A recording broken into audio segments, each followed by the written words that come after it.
the first episode that shows some of the Rangers, specifically Trini and Kimberly, doing their usual humanitarian activities, something I remember them doing a lot of, which just cements them as the super duper good guys that they are. I mean, good for them. When I was a teen, I really couldn't give a crap about all that. Not like I do now. So this is just what Rita does all day, right? Spying on these teens and making up petty plans just to cause them minor inconveniences. She seems to know where they're at all times to make said petty plans, and they connect to whatever they're doing at the moment.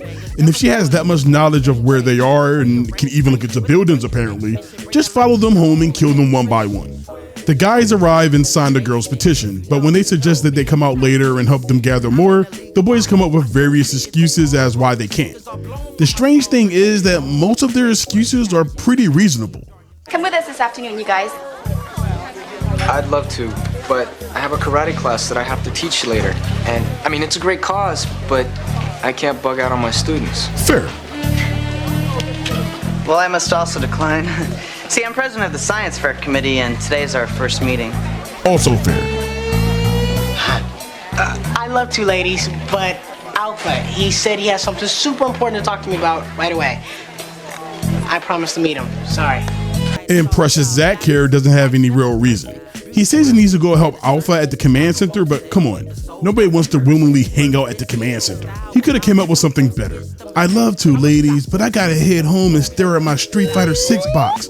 I heard it could be a good fighting game any day now, right?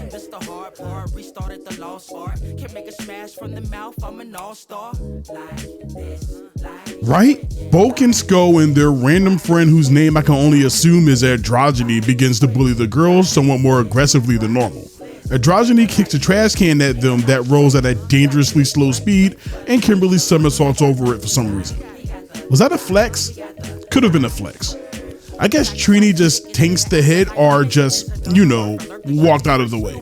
Bulk and Skull once again attacks the girls physically. This is the second time in the series Bulk and Skull are attacking one or both of these girls, which mind you, this is only episode 3, but it's one time too many for my taste. You don't even see them having this kind of smoke towards the guys. Then again, they'll probably just pack them up real quick, so I guess I get it. Rita calls this her industrial waste spot. Oh, this is sweet! Kimberly and Trini are about to walk into my waste dump. Oh, it's perfect. And I'm not entirely sure the show knows, because when the girls arrive, it clearly says Angel Grove Industrial Waste Site. It's anybody's guess. My question is that if this site was made by Rita just for the setup, then this must have just showed up recently, right? But the show makes it sound like that it was here for quite some time, to the point that a petition is needed to get rid of it. Which is it? Anyway, there's a putty attack. And while the fight scenes look a little better than last time, I wouldn't put them above something like an early episode of Buffy the Vampire Slayer. You want us to cover that? Subscribe. Holy shit, Zach was telling the truth. My bad, man. Although cool points are deducted for wanting to hang out anywhere near Zordon off duty. The base is put on alert when Kimberly and Trini are ambushed, and Zordon brings in the other Rangers, but Rita sends down a monster to Earth, and he sends the boys to address that instead of helping the girls. Here's an idea, Zordon, you idiot. Teleport the girls out of danger and bring them to the command center. It isn't that hard. The girls morph and head out to handle that Godar situation, which is a fight that transcends time and space, as they're instantly out of the city and end up somewhere in a desert. Despite the questionable nature of the owner of that dump site, this is a pretty good plan for Rita. She has the team separated and sends fairly powerful forces down to keep them separated. Zordon notices the Rangers are having a hard time and only then figures out, maybe these guys might need some weapons. You think it's a good idea, Alpha? I'm sure Alpha is rolling his eyes, or whatever the robot equivalent of that is. Going back to Rita's plan real quick, she's really going ham this episode. The Power Rangers are separated, a powerful monster and Godar are holding it down while Putty's coming for support, Squat and Babu are throwing rocks down at them, and Rita even tosses in a monster grow just because. They're really just ganking them with overwhelming forces, and I'm all here for it. Since the Dinosaur got to show off last episode, the other Rangers get their turn to stunt their individual robots before coming together.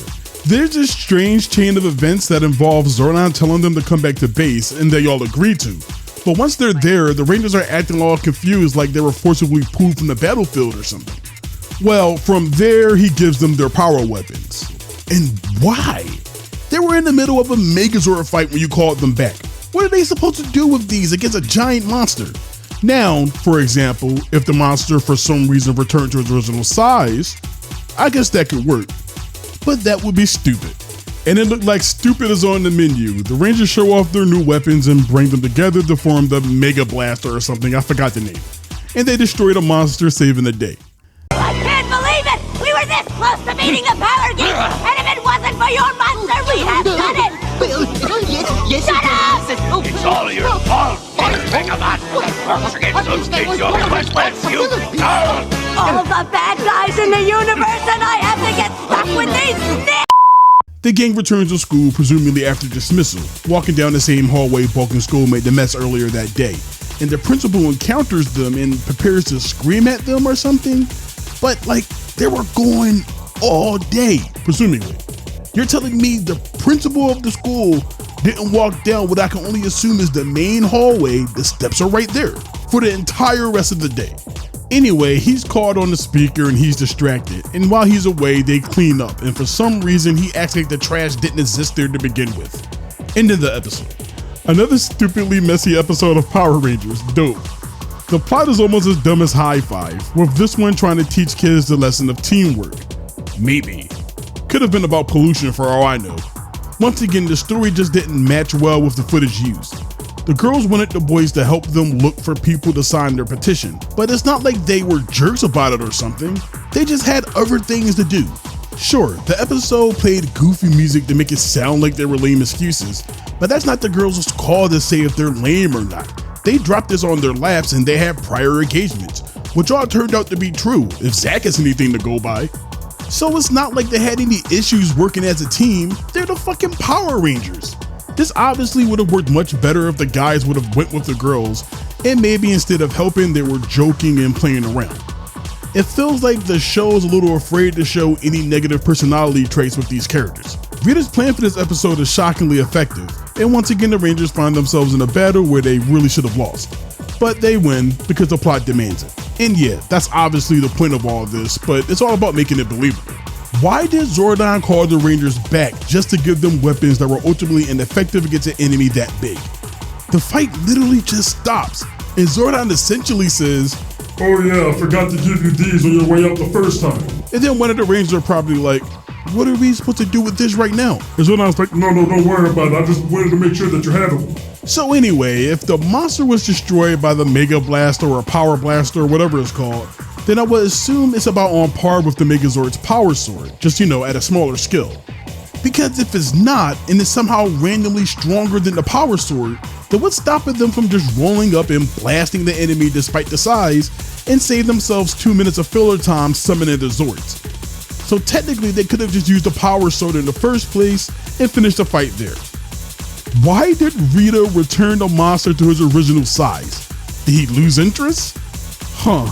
Really didn't think I'd be going into Power Rangers power skilling so early, but here we are. But all in all, this is just me overanalyzing a children's TV show for fun, which is the point of this video series.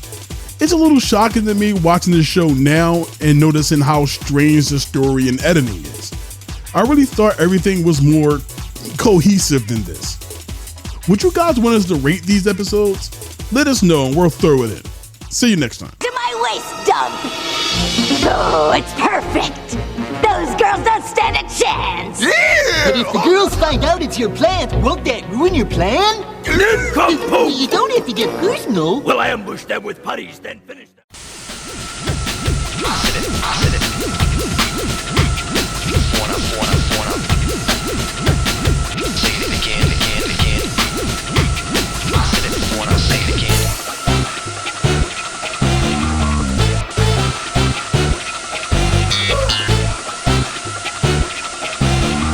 Understand what's going on here.